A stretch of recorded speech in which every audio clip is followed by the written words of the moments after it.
Magandang gabi sa'yo, Ate Che. Ako si Amelia. At ito ang kwento ng pag-ibig na umabot pa sa kabila ng buhay at kamatayan. Si Mateo ang una at tanging lalaking minahal ko ng lubos noong mga panahong iyon. Ang ating pagmamahalan ay simpleng ngunit malalim. Ipinangako niya sa akin na balang araw, pagkatapos niya magtrabaho sa ibang bansa at makaipon, ay pakakasalan niya ako. Masakit man ang isiping malayo siya, naniwala ako sa ating pangako. Sabi ko sa sarili ko, maghihintay ako kahit gaano pa katagal. Ngunit ang tadhana ay mapaglaro. Ilang buwan matapos siyang umalis, dumating ang sulat na akala ko ay maglalaman ng mga salitang magmamahal. Mali ako. Ang dala nito ay ang pinakamasakit na balitang natanggap ko kailanman. Patay na si Mateo. Nasawi raw siya sa isang aksidente doon sa malayong lupain. Dahil sa mga aberya at hirap lang buhay, hindi na naiuwi pa rito ang kanyang labi. Naiwan akong nakatayo, hawak ang papel, habang parang gumuho ang buong mundo ko. Ilang taon akong nagluksa. Para akong taong walang kaluluwa. Gumagala-gala sa bahay na puno ng alaala niya. Akala ko ay hindi na muling titibok ang puso ko. Ngunit dumating si Gabriel. Siya ang liwanag na unti-unting nagpaalis ng dilim sa buhay ko. Mabait siya, maunawain, at higit sa lahat, tinanggap niya ang nakaraan ko at ang alaala ni Mateo. Dahan-dahan, muling nabuksan ang puso ko. Natutunan kong tumawa ulit, umasa, at magmahal. Tinanggap ko ang kanyang alok na pakasalan ako. Akala ko ay tapos na ang lahat ng sakit at pangamba. Mali pala ako. Nagsimula ang lahat noong inaanunsyo namin ang aming pag-iisang dibdib. Isang gabi, habang nag-aayos ako ng mga gamit, narinig ko ang isang boses. Mahina parang bumubulong sa hangin, ngunit pamilyar na pamilyar sa akin. Amelia. Nanikas ako. Kilalang kilala ko ang boses na iyon. Kay Mateo iyon. Lumingon ako, walang tao. Isinisiwalat ko lamang ito sa sarili ko. Akala ko ay guni-guni ko lang dahil sa pagkaalala. Pero hindi ito tumigil. Tuwing gabi, kapag tahimik na ang paligid, naririnig ko siyang tumatawag sa pangalan ko. Minsan, gumigising ako dahil sa pakiramdam na may nakatayo sa tabi ng aking higaan. Kapag idinidilat ko ang aking mga mata, nakikita ko ang isang anino. Mataas ang tangkad, nakasuot ng lumang damit na suot niya noong huling araw na magkita kami. Nakatitig sa akin. Ang kanyang presensya ay nagdadala ng matinding lamig na tumatagos hanggang sa aking buto. At amoy lupa at dagat ang lalanghap ko. Amoy na amoy ko rin sa kanya noon. Ang mga gamit na ibinigay niya sa akin, ang kwadro, ang kwendas, ang mga liham ay gumagalaw ng kusa. Ang kwadro ng litrato namin ay laging nakabali ang salamin o kaya ay nahuhulog sa pwesto nito kahit ilang beses ko itong inaayos. Isang gabi, kasama ko si Gabriel sa sala habang nagkukwentuhan. Biglang namatay ang lahat ng ilaw. Dumagundong ang kulog at bumuhos ang malakas na ulan. Sa gitna ng kadiliman, kitang-kita ko ang anino ni Mateo na nakatayo sa pagitan namin ni Gabriel. Nakita ko ang kanyang mukha, maputla, puno ng galit at hinagpis.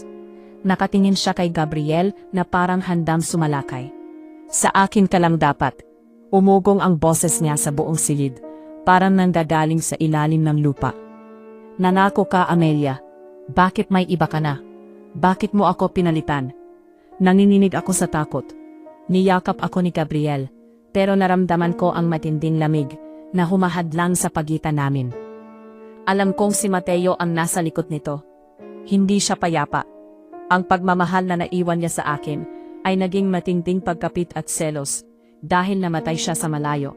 Bit-bit ang pangakong, akala niya ray sinira ko. Isang gabi, naramdaman ko ang kanyang presensya na mas malakas kaysa dati. Nakita ko siyang malinaw sa dulo ng aking higaan. Ang kanyang mga mata ay puno ng luha at galit. Hindi na ako natakot. Napalitan ito ng matinding lungkot at awa para sa kanya. Tumayo ako at hinarap siya, kahit na nanginginig ang aking mga tuhod. Mateo, panimula ko, habang tumutulo ang aking mga luha. Mahal kita. Hindi ko kailanman ipagkakaila iyon. Ikaw ang nagturo sa akin kung paano magmahal ng totoo. Ang mga pangako natin ay totoo, at dala-dala ko iyon sa aking puso araw-araw. Umiilap ang kanyang anyo, parang lalong nagalit sa sinabi ko. Kung mahal mo ako, sagot niya. Bakit may kasama ka ng iba? Bakit ka nagpapakasal? Nakalimutan mo na ba ako? Umiling ako at lumapit ng kaunti, kahit na parang may pader na malamig ang humaharang sa akin. Hindi kita nakalimutan, Mateo. Pero matagal ka nang nawala. Matagal ka nang wala sa piling ko. Ang pagmamahal ko kay Gabriel ay hindi kadawasan sa pagmamahal ko sa iyo. Ikaw ay bahagi ng nakaraan, ng aking buhay, ng aking pagkatao. Pero siya ang kasama ko ngayon. Kailangan kong mabuhay, Mateo. Kailangan kong sumaya ulit, dahil alam kong iyon din ang hiling mo para sa akin, kung nandito ka pa. Tumahimik ang paligid. Dahan-dahang nawala ang galit sa kanyang mukha, at napalitan ng matinding lungkot at pangungulila. Akala ko kapag hinawakan ko ng mahigpit ang alaala natin, mahina niyang wika. Parang batang umiiyak. Mananatili ka lang para sa akin. Akala ko ang pag-ibig ay pagkakapit. Pero nagkamali ako. Nakikita kong masaya ka na. At iyon ang dapat kong ibigay sa iyo, ang kalayaan. Naramdaman ko ang isang haplos sa aking pisngi. Malamig? Oo. Pero banayad at puno ng pagmamahal. Katulad ng mga haplos niya noong nabubuhay pa siya. Paalam, Amelia. Ang huling narinig kong sabi niya. Mahal kita. At dahil mahal kita, hahayaan kitang maging masaya. Salamat sa pag-alala sa akin. Ngayon, makakapahinga na ako. Unti-unting naglaho ang kanyang anyo, kasabay ng paghupa ng hangin at ulan. Ang lamig na matagal nang bumabalot sa bahay ko ay biglang nawala. Napalitan ng init at katahimikan. Wala nang kaluskos, wala nang anino, wala nang pangamba. Payapa na ang lahat. Bigla akong nagising na mayroong luha sa aking mga mata. Panagip ba iyon o totoong nakita ko siya? Kinabukasan ay nagpunta ako ng simbahan upang magdasal. Nagpaalam na din ako sa kanya sa hangin. Siguro ay maririnig na niya iyon kung saan man siya naroon. Nagpatuloy ang buhay ko.